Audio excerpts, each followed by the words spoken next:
This is the AI News Flash for March 8th, 7 a.m. UTC. First up, Microsoft AI chief Mustafa Suleyman has formally confirmed plans to build the company's own frontier-grade AI models, reducing dependence on longtime partner OpenAI.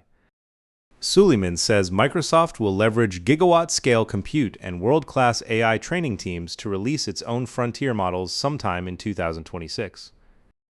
This follows last October's partnership restructuring, where Microsoft converted its profit-sharing rights into a 27% ownership stake in OpenAI, giving both companies freedom to operate independently.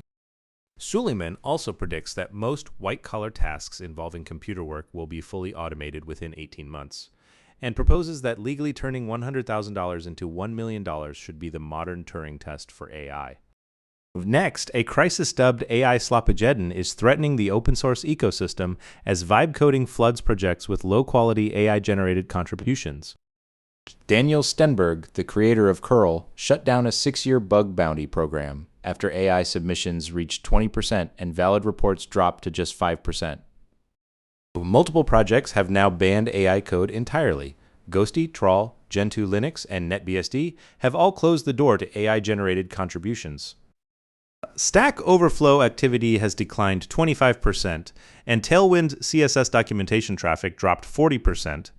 Analysts warn that the developer engagement sustaining open source is eroding rapidly.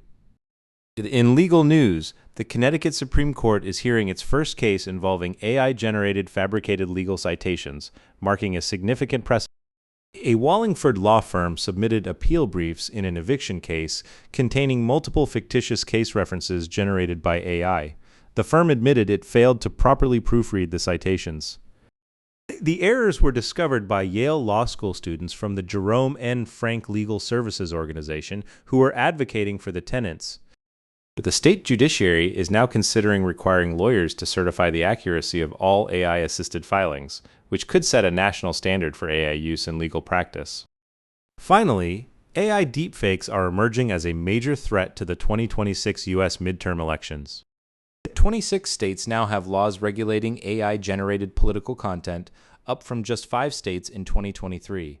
But the Federal Election Commission remains divided and has failed to establish clear guidelines.